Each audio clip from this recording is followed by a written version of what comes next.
Hello, welcome back. Today's lecture is on NCERT exemplar. The chapter is motion in a straight line. Why did I choose NCERT exemplar? Because NCERT focuses on type of questions, the concepts involved in the questions. तो आपके इस lecture में आपको पूरा NCERT exemplar के solutions के बारे में मैं आपको बात करूंगा। तो ये 3.1 नंबर का क्वेश्चन है अपना। 3.1 नंबर का क्वेश्चन जो अभी हम बात कर रहे हैं वो question first,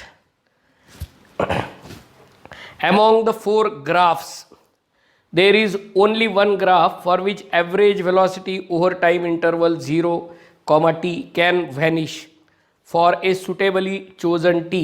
Which one is it? Vanish होना मतलब गायब होना, वेलोसिटी ज़ीरो कब हो जाती है ये हमको पूछा गया है। वेलोसिटी ज़ीरो जब होती है जब डिस्प्लेसमेंट ज़ीरो होता है, मतलब पार्टिकल फिर पुरानी जगह पे आ जाता है। मतलब 0 to 2 t कहा है तो 0 तो फिक्स है हमारा और t ये वेरिएबल है, हम किसी भी टाइम को उसको चूज कर सकते हैं। तो जहाँ से निकला उसी जगह वापस t टाइम के बाद आना चाहिए। t आप सुटेबली चूज कर सकते हो, इसका मतलब ये है। अब मैं अलग अलग ग्राफ्स बताता हूँ उन्होंने दिया हुआ। ऑप्शन ए का ग्राफ देखिए, यहाँ टाइम वेरिएबल है और यहाँ x है वेरिएबल। तो यहाँ से ये ग्राफ स्टार्ट होता है ऐसा होके फिर इसको ऐसा दिखाया। तो ये 0 टाइम की पोजीशन ये है और 0 टाइम का x की वैल्यू यहाँ दिखाई है, लेकिन आप देख पाओगे कि it will not repeat, it will not come back here again at any time. So velocity 0 होने का चांस नहीं है। सेम डिस्प्लेसमेंट फिर और किसी टाइम को नहीं मिलती है। तो a graph cannot be correct, so this is a wrong option. अब सेकंड ऑप्शन की तरफ मैं चलूंगा। यहाँ देखिए सेकंड ऑप्शन में ये बी ऑप्शन में ये टी है और यहाँ एक्स दिखाया हुआ है और ये ग्राफ का नेचर इस तरीके से है। तो यहाँ स्टार्ट होता है 0 टाइम और यहाँ ये आप हॉरिजॉन्टल देखते हो तो इस टी टाइम को फिर उसी पोजीशन पे आ रहा है। मतलब यहाँ से यहाँ एवरेज वेलोसिटी 0 हो जाएगी क्योंकि टाइम डिस्प्लेसमेंट सेम आती है, तो यहाँ वेलोसिटी 0 मिलेगी। तो ये बी ऑप्शन सही है, this is a right option. लेकिन यहाँ मैंने ए और बी के बारे में बात की है तो मेरा फर्ज बनता है सी और डी के बारे में भी बात करूँ मैं। तो सी और डी में देखिए ये ऑप्शन सी है, यहाँ एक्स ये स्टार्ट होके इस तरीके से ये ग्राफ है, तो ये पोजीशन फिर दोबारा नहीं आने वाली है, तो वेलोसिटी 0 नहीं होगी। तो ये भी ऑप्शन रॉन्ग होगा। तो ये क्वेश्चन में ये ऑप्शन रॉन्ग होगा। और यहाँ पे डी ऑप्शन में देख रहे हो आप, डी ऑप्शन में आप लोग ये किताब देख लेना है, NCERT exemplar published by NCERT होती है, ये खुद एनसीईआरटी इसको पब्लिश करता है।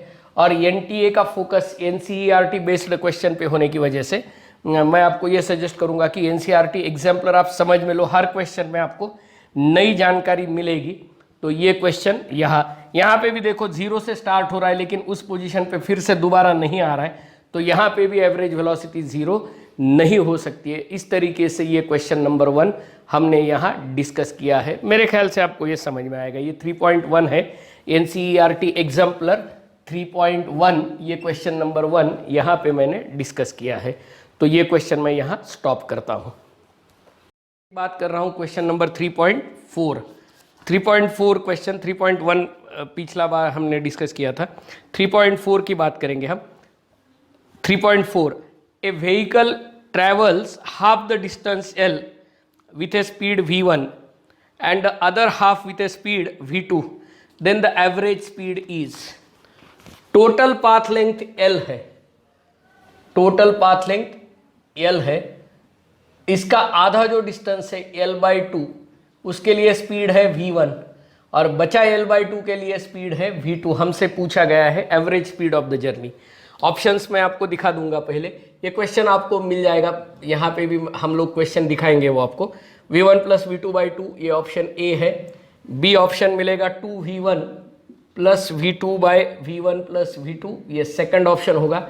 सी ऑप्शन है 2v1v2 अपॉन v1 + v2 और डी ऑप्शन है L v1 + v2 upon v1 × v2। 4 option में कौन सा ऑप्शन करेक्ट है ये हमको देखना है। तो पहला आधा जर्नी है, उसके लिए टाइम चाहिए t1 is equal to L/2 upon V1। Next आधा जो पोर्शन है t2 टाइम लगेगा यहाँ से यहाँ तक, मतलब A B ऐसा कहूँ तो मैं A to C के लिए जाने के लिए t1 इतना टाइम लगा है, और C to B जाने के लिए टाइम लगेगा L/2 अपॉन V2। अब एवरेज स्पीड हमसे पूछी गई है, तो V average is equal to total path length L divided by time t1 plus t2, time t1 plus t2।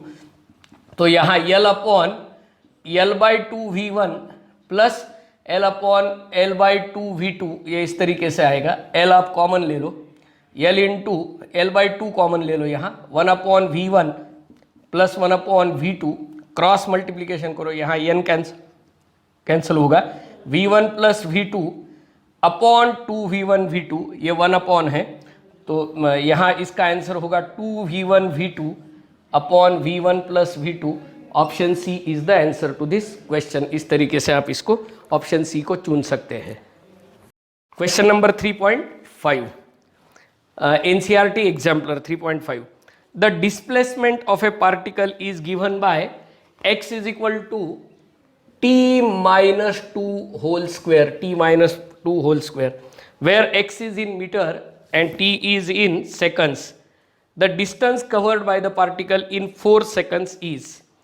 Option दिए हुए हैं इसके, ऑप्शन है, क्वेश्चन आप देख पाओगे, 4 metre, 8 metre, A, B, C 12 metre and D 16 metre. अब इसमें से कौन सा चूज करना है, तो हम क्या करेंगे, 0 to 4 पूछा गया है, so will make a time and x displacement position देखेंगे हम लोग, टाइम और पोजीशन 0 से स्टार्ट करेंगे, 0 से 4 पूछा गया है, तो 0 को 0 माइनस 2 का स्क्वायर 4 आएगा, मतलब 0 को वो 4 पे था, देन 1 सेकंड के बाद t is equal to 1 second, तो ये 1 आ जाएगा, then t is equal to 2 seconds, तो ये 0 आ जाएगा, 2 माइनस 2 0 होगा। आप यहाँ t की वैल्यू मैं पुट कर रहा हूँ, ध्यान से सुनिएगा, t की वैल्यू 3 रखेंगे, फिर वो 1 पे आ जाएगा, और फिर अगर मैं 4 रखूँगा तो 4 माइनस 2 स्क्वायर, मतलब ये फिर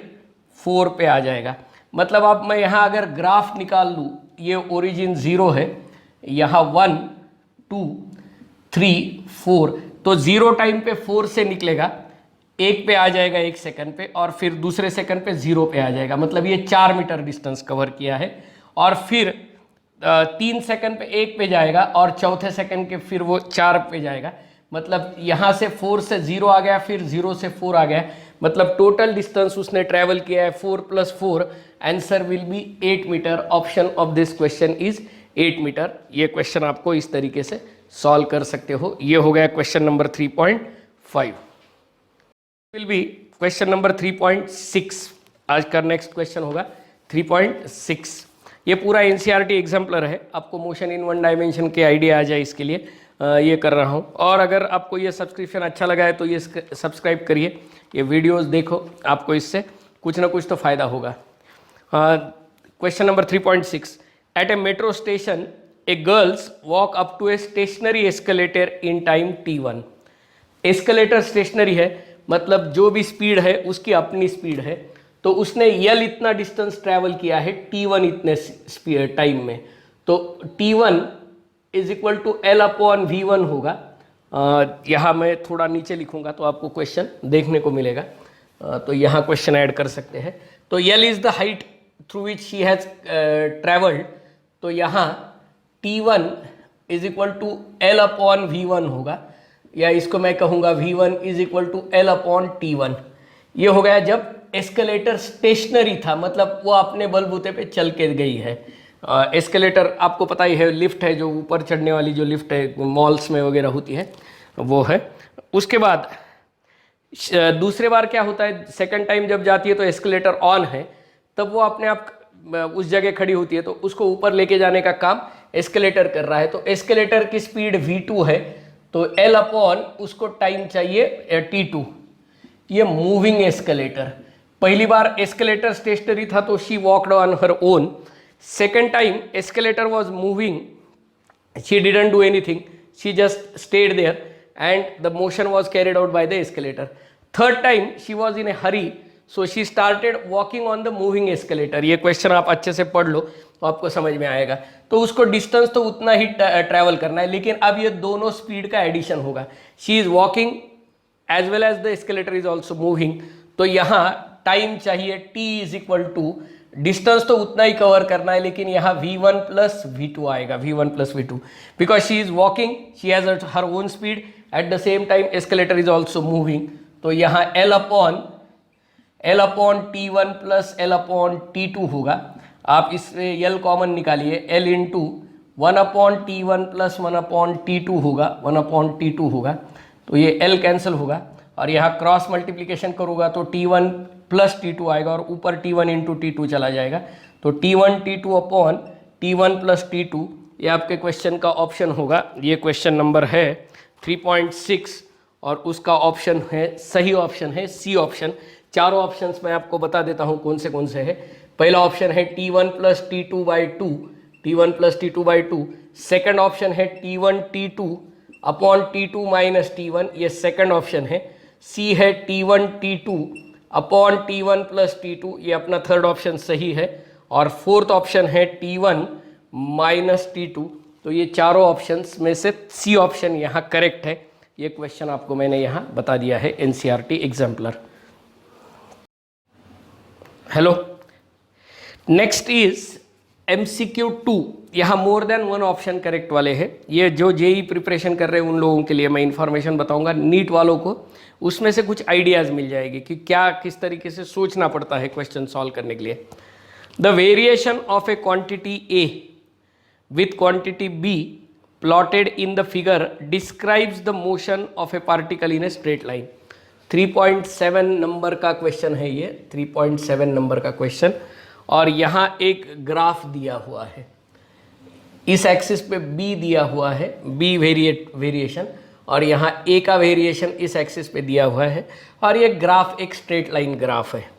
okay, in a straight line particle की मोशन का अकॉर्डिंगली ये ग्राफ दिया हुआ है. इसमें से more than one correct option है. तो कौन से ऑप्शन करेक्ट हो सकते हैं हम बात करेंगे. ए, क्वांटिटी बी में represent time. Yes, this option is correct. यहाँ टाइम हो सकता है. Quantity A is velocity if motion is uniform. अगर मोशन यूनिफॉर्म होती तो VT डायग्राम इस तरीके से होती है. यहाँ टाइम आता है और यहाँ वेलोसिटी. तो यूनिफॉर्म वेलोसिटी इस तरीके से आती थी. यहाँ ये इंक्लाइंड लाइन है, मतलब वेरिएबल वेलोसिटी है, कांस्टेंट नहीं है. तो ए ऑप्शन तो करेक्ट है, यहाँ हम लोग सोच सकते हैं ए ऑप्शन करेक्ट है. बी ऑप्शन रॉन्ग है, दिस कैनॉट बी. ठीक है, सी ऑप्शन में दिया है quantity A is displacement if motion is uniform. अगर मोशन यूनिफॉर्म है तो डिस्प्लेसमेंट टाइम ग्राफ आप देखिए, तो डिस्प्लेसमेंट टाइम ग्राफ इस तरफ आए, इस तरीके से आएगा. दोनों सेम है, मतलब अगर वेलोसिटी यूनिफॉर्म है तो डिस्प्लेसमेंट लीनियरली चेंज होगा. तो सी ऑप्शन करेक्ट हो सकता है. C option is a correct option because x is equal to VT. आप मुझे बोलोगे कि सर आपने ये ग्राफ कैसे लिया है, तो x is equal to VT है, ये लाइन का ग्राफ है सीनियर. और यहाँ x0 will be the initial position जहाँ से स्टार्ट किया है. तो ये y is equal to mx plus c line के फॉर्म का इक्वेशन है. यहाँ y मतलब x आएगा और इधर mt प्लस x0, या जो एक m की जगह यहाँ VT प्लस x0 आएगा. तो ये सी ऑप्शन भी करेक्ट हो सकता है. रही बात डी की, डी ऑप्शन सही हो सकता है क्या. तो देखिए, quantity A is velocity if motion is uniformly accelerated. अगर यूनिफॉर्मली एक्सेलरेटेड मोशन है तो वेलोसिटी धीरे धीरे बढ़ती जाएगी. तो ये भी हो सकता है, डी ऑप्शन भी करेक्ट हो सकता है. मतलब यहाँ चार में से तीन ऑप्शन करेक्ट है, ए, सी और डी. तो ये क्वेश्चन 3.7 आपको ये क्वेश्चन देखने को मिलेगा और आप इसको देख सकते हो. ओके, चलिए अब हम लोग क्वेश्चन नंबर 3.9 की तरफ चलते हैं. क्वेश्चन नंबर 3.9 मैं एनसीईआरटी एग्जाम्पलर्स के कुछ एग्जाम्पल दे रहा हूँ आपको. For the one dimensional motion described by x is equal to t minus sine t. यहाँ एक ऑप्शन दिया हुआ है, नंबर 1. पहला ऑप्शन है xt is greater than 0 for all t greater than 0. B option v of t is greater than 0 for all t greater than 0. C option acceleration at t is greater than 0 for all t greater than 0. Or D, v at t lies between 0 and 2. ये चार options है मेरे पास, तो अब इनको मैं choose करूंगा. Time t is equal to 0 लिया तो साइन 0 0 आएगा, x इज इक्वल टू 0 आएगा time t is equal to 0 को. For other all values time जैसे जैसे हम लोग बढ़ाते चलेंगे, जैसे जैसे टाइम बढ़ेगा तो साइन की वैल्यू बढ़ते जाएगी 90 डिग्री तक. मतलब π/2 होगा जब t की वैल्यू, तब साइन की वैल्यू 1 आ जाएगी, मतलब π/2 माइनस 1 होगा, π/2 माइनस 1. मतलब ऑल के लिए ये वैल्यू हमेशा ग्रेटर देन 0 होगी. 0 होगी खाली t इज इक्वल टू 0 के लिए, but as t is greater than 0 this value will always be greater than 0. Always positive value आपको मिलेगी, क्योंकि जैसे जैसे टाइम बढ़ेगा, ऑफ कोर्स टाइम बढ़ेगा साइन टी की value for smaller time t, ये आप देखेंगे तो साइन टी जैसे जैसे बढ़ते जाएगा, लेकिन उसके साथ साथ टी भी बढ़ते जा रहा है, तो ये पॉजिटिव होगा. अब दूसरा ऑप्शन क्या है, v of T. v at T लेने के लिए मुझे इसकी डेरिवेटिव लेनी पड़ेगी, तो t की डेरिवेटिव 1 आ जाएगी और माइनस साइन की डेरिवेटिव cos t होगी. तो हमेशा पॉजिटिव होगा क्या, तो नहीं होगा. cos 0 की वैल्यू 1 है, cos 0 की वैल्यू 1 है, तो यहाँ 1 माइनस 1 0 होगा, इनिशियल वेलोसिटी तो 0 होगी. फिर जब मैं पाई को चला जाऊंगा तो cos पाई की वैल्यू -1 होगी, cos पाई विल बी -1, तो यहाँ 1 माइनस ऑफ -1 मतलब +2 होगी मैक्सिमम वैल्यू. फिर से धीरे धीरे गिरना चालू होगी 2 पाई को, 1 minus cos 2 pi will be 1 again, 1 minus 1 0 होगी, तो 0 से ग्रेटर नहीं होगी. देखिएगा अगर मैं इसका ग्राफ प्लॉट करूं, 0 π/2, ये मैं t की वैल्यूज ले रहा हूं, पाई 3 π/2 और 2 पाई, में एक साइकिल ले रहा हूं तो आपको समझ में आ जाएगा. cos 0 1 है तो वेलोसिटी पहले 0 आ जाएगी, यहाँ पे टाइम है और यहाँ वेलोसिटी है. π/2 को cos की वैल्यू कितनी है, cos π/2 इज 0, तो यहाँ 1 आ जाएगी वेलोसिटी. cos पाई की वैल्यू -1 होगी, तो माइनस ऑफ माइनस +1 होगा, यहाँ 2 होगी. cos 3 π/2 फिर से 0 होगा, यहाँ 1 होगी, और यहाँ cos 2 पाई 1 होगा, 1 माइनस 1 0 होगी. मतलब t जैसे जैसे बढ़ते जाएगा तो 2 पाई 4 पाई 6 पाई इन जगह इसकी वैल्यू 0 आ जाएगी, मतलब हमेशा ग्रेटर देन 0 नहीं होगी. तो ये पॉसिबिलिटी नहीं है. ये ऑप्शन रॉन्ग है, ये ऑप्शन रॉन्ग है, ये ऑप्शन राइट है. अब रही बात 0 to 2, आप देख सकते हो 0 to 2 के बीच में ये वेरिएशन होगा, तो ये भी ऑप्शन सही है.